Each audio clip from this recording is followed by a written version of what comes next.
Hydraperjan, Devidare Fast, y Benvedrodos pour des novo vidéo.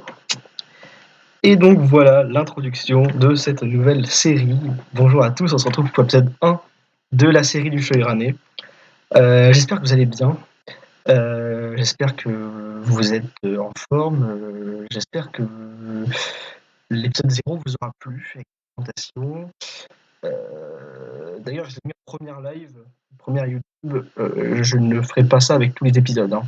Je l'ai mis pour qu'il y ait un maximum de gens qui puissent voir en première et puis ensuite en vidéo derrière, mais je ne fais pas ça avec tous les épisodes. Eh bien, bonjour à tous. On se retrouve du coup, comme je disais, pour la première vidéo de la série sur le Shoirane. Le Shoirane, si vous n'avez pas vu ce que c'est, je vous invite à aller voir l'épisode 0. Donc j'explique tout. Normalement, le principe un peu de base de ce nouveau projet qui va nous tenir le plus longtemps possible, j'espère. Et du coup, on rentre déjà dans le vif du sujet avec cette petite phrase bien sympathique que j'ai créée à l'occasion, juste bien pour vous, pour une petite introduction que j'utiliserai dans toutes mes vidéos à partir de maintenant. Enfin, j'essayerai de l'utiliser, de vous donner votre petite dose de Shoirane avant même de commencer les explications de chaque vidéo. Alors, je sais que sans doute parmi vous, il y a des gens qui sont intéressés par cette phrase, qui sont intrigués par pas mal de mots. Normalement, il y a quelques mots que vous pouvez déjà reconnaître assez facilement. Je pense au mot first, qui est quand même mon pseudo, donc c'est assez facile, ou au mot vidéo, qui est vachement transparent. Mais le reste, c'est vrai qu'il y a des trucs un peu loufoques. Et donc, du coup, je vais vous donner la traduction exacte de cette phrase, même si je pense que la plupart d'entre vous, vous avez à peu près compris. C'est une phrase d'introduction d'une vidéo, donc c'est quelque chose de fou, quoi. Mais avec mon niveau actuel de Shoirane, je peux produire ce type de phrase. Voilà. Fais-le. Voilà. Donc voilà. Pour ceux qui se demandent ce que ça veut dire bonjour les gens, salut les gens, c'est First et bienvenue pour une nouvelle vidéo. Voilà. Je vais pas expliquer chaque mot et chaque tournure de cette phrase. Vous verrez au fur et à mesure de chaque vidéo, chaque mot aura son contexte et tout ça. Il sera expliqué dans des vidéos et tout ça. Il y aura énormément de vidéos où je parlerai de vocabulaire et tout ça. Non, pour cette première vidéo, je vais vraiment faire quelque chose de simple. Je vais vous parler de tout simplement de la phonétique, la prononciation en Shoirane, parce que elle est quand même vachement simple, mais il y a quelques petites subtilités par rapport au français, par exemple. C'est pas quelque chose de très instinctif pour un français. Si vous parlez, vous avez quelques notions d'espagnol ou de japonais, normalement vous n'allez pas beaucoup être dépaysé, mais bon, quand même, je tiens à préciser quelques petites choses concernant le Shoirane. D'ailleurs, si vous avez des questions concernant cette vidéo, n'hésitez pas à passer par les commentaires ou des questions qui concernent l'ancienne vidéo. Hein. Je lirai les commentaires de toutes les vidéos. Voilà. Et si vous avez, je sais pas, n'importe quoi, des suggestions, n'hésitez pas à passer par l'espace commentaire. Je regarderai tous vos avis.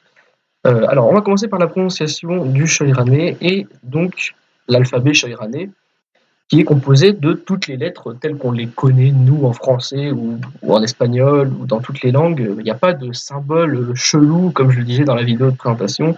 Il n'y a pas de kanji ou des trucs comme ça. Vraiment, on est ici pour faire des choses simples à la portée d'un Européen lambda. Je rappelle quand même que le but, c'est que la langue soit vraiment la plus simplifiée possible. Du coup, on va commencer avec les lettres bannies. Il y a des lettres bannies de l'alphabet tel qu'on le connaît, des lettres qui n'apparaîtront jamais en Shoirane. Je pense notamment au C, qui n'apparaîtra jamais ou presque, qui n'apparaîtra que dans le groupe de consonnes CH, pour prononcer le son CH. Et comme la plupart des mots viennent du français ou de l'espagnol, vous savez qu'en français et en espagnol, il y a énormément de lettres C dans la plupart des mots.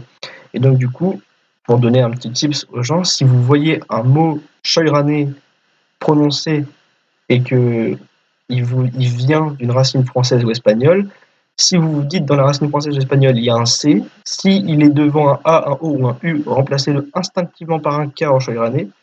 Et s'il est devant un E ou un I, remplacez-le instinctivement par un S. Un C tout seul, ça n'existe pas en Shoirane. Il n'y a que le C avec le H. Et c'est quand même assez rare. Mais il y en a quand même des CH. Donc le C existe, mais uniquement accompagné du H. Ensuite, il y a 2 autres lettres qui ne sont mais littéralement possibles en méditerranée. Je pense au L. Et alors ceux qui parlent japonais ou qui ont un minimum de connaissances en japonais savent que le son L en japonais n'existe pas. Toutes les analogies de mots anglais, par exemple, en japonais, qui contiennent un L sont remplacées automatiquement par un R. Et donc du coup, en shirane, ça fonctionne de la même manière. En revanche, pour ceux qui le savent, en japonais, le V n'existe pas, il est remplacé par un B. Ici, le V existe et il est prononcé comme en français, pas comme en espagnol. On prononce vraiment le V, comme vous l'avez vu dans par exemple, le mot vidéo, quand je l'ai dit dans la phrase d'introduction. Vraiment un V comme en français. Évidemment, la lettre X qui est remplacée par le groupe de consonnes KS, qui produit exactement le même son, que le X n'existe pas. Voilà. Donc, voilà. C'est pour les lettres bannies, vous voyez, c'est vraiment très court. C'est vraiment le but, c'est de rendre ça simple. Du coup, voilà, il n'y a pas énormément de choses à dire supplémentaires sur les lettres bannies. Ensuite, je vais expliquer les lettres qui ont une phonétique un peu spéciale. Et franchement, vous voyez, il y a encore une fois pas énormément de cas. Les lettres qui ont une prononciation qui est différente du romaji ou de l'espagnol. Alors là, par contre, je vous invite les gens à aller regarder comment on prononce les lettres, toutes les autres lettres en fait, de l'alphabet en shoirane, toutes les autres lettres de l'alphabet shoirane. Regardez comment on les prononce en japonais. C'est exactement comme ça qu'on les prononce en japonais. Il y en a énormément qui sont pareils en espagnol, mais il y en a quelques-unes qui diffèrent en espagnol. Regardez bien comment on les prononce en japonais. Par les 4 que vous voyez à l'écran, toutes les autres lettres se prononcent comme en japonais. Et donc du coup, pour ceux qui se demandent, voilà les 4 exceptions qu'on a. Alors on a le H, qui est souvent en début de mot, mais pas toujours. Le H, je parle bien du H seul, hein, ici, du H accompagné du C, comme je te rappelle au début, le CH se prononce seul. Mais ici, je parle bien d'un H qui est vraiment dans un groupe seul. Il n'est pas dans un groupe, du coup, il est tout seul, mais bref, seul, donc en début de mot, ou en milieu de mot, en milieu de syllabe, et tout cela. Mais vraiment, sans C ni S accompagné, parce que si c'est un SH, ça prononcera che, mais on en a pour l'instant pas, à part dans le titre de la langue qui est le shoirane. Pour l'instant, on n'en a pas. Du coup, le H qui peut surprendre certaines personnes, ce n'est pas un H aspiré comme on pourrait avoir en anglais, en allemand ou en japonais. Non, non, c'est un H. Je ne sais pas si les gens savent, mais je ne sais pas si vous savez, mais les Espagnols prononcent les mots anglais qui commencent par des H, ils les prononcent comme si le H était par l'équivalent de leur G en fait. Et ça sonne un son un petit peu comme celui-ci, ça donne un R. Voilà, donc par exemple, par exemple, le mot help en anglais, les Espagnols le prononceront help. Voilà. Du coup, c'est ce type de son qu'on aura, par exemple, dans le mot haidara en shoirane, qui veut dire salut. Voilà, en début de mot, on prononcera bien le H comme un R. Ensuite, il y a des sons un peu spéciaux, qui sont les sons J et Z, qui sont prononcés donc de 2 manières différentes, c'est vraiment au choix. Donc le J, soit vous le prononcez je, soit vous le prononcez je. Et le Z, pareil, soit vous le prononcez the, soit vous le prononcez the. Moi, je vais vous dire honnêtement, ce que je fais, ça dépend du mot, vraiment. Des fois, la plupart du temps, j'essaye de prononcer avec le son D, mais si c'est trop compliqué, j'utilise la version simple du mot. Il n'y a pas de version officielle, hein, vous faites le choix que vous voulez. Et enfin, comme j'en parlais au tout début de la vidéo, le son V, car le V existe alors qu'il n'existe pas en japonais, et il est prononcé comme en français, voilà. Donc un V normal, voilà.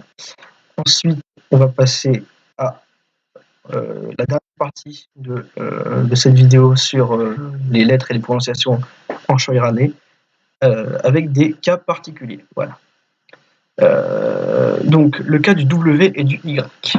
Les lettres W et Y ont une particularité en termes de positionnement. Donc le W ne peut être placé en début de mot. Encore une fois, je précise si c'est une voyelle qui le suit. Non, ce ne sera pas un W, ce sera un U. Soit en début de mot, soit entre 2 voyelles. Voilà. Et le Y est exactement pareil, sauf pour une exception qui est actuellement la seule exception pour l'instant en shoirane, le mot kyo, parce qu'il vient du japonais kyu, et qu'en japonais, quand on a un K et un son IE derrière, on utilise un Y. Et donc, du coup, Ici, c'est une exception, le Y n'est pas entre deux voyelles, il est entre une voyelle et une consonne. Donc du coup, c'est la seule exception pour l'instant qu'il y a en chagrinné. Peut-être qu'il y en aura d'autres par le futur, justement, on verra. Et sinon, d'ailleurs, si ce n'est pas, on n'est pas dans ce genre de situation, on remplacer le Y par un I. Pareil, remplacer le W par un U. C'est, pour ceux qui connaissent en phonétique, ce qu'on appelle les semi-consonnes. Et enfin, comme je le disais au début, et voilà, je l'ai répété un nombre de fois incalculable, mais voilà, le C ne peut être placé que dans le groupe CH. Sinon, ben voilà, vous le remplacez par le K ou par le S en fonction de ce qui suit. Voilà, j'espère que cette vidéo vous aura plu. N'hésitez pas à laisser un pouce bleu, un commentaire, à partager, à vous abonner et à me dire vraiment les suggestions que vous voulez pour la suite de la série. C'est vraiment une petite vidéo pour commencer. Après, il y aura vraiment des points de cours bien complets avec des exercices et des règles et des exemples. Là, pour l'instant, je vous montre un petit peu juste comment on prononce les choses. Comme ça, vous pouvez vous refamiliariser, éventuellement mettre la pause pour vous refamiliariser avec les premiers mots qu'il y a dans la phrase d'introduction. Et je vous expliquerai plus en détail le début de la création du chagrinné dans l'épisode 2.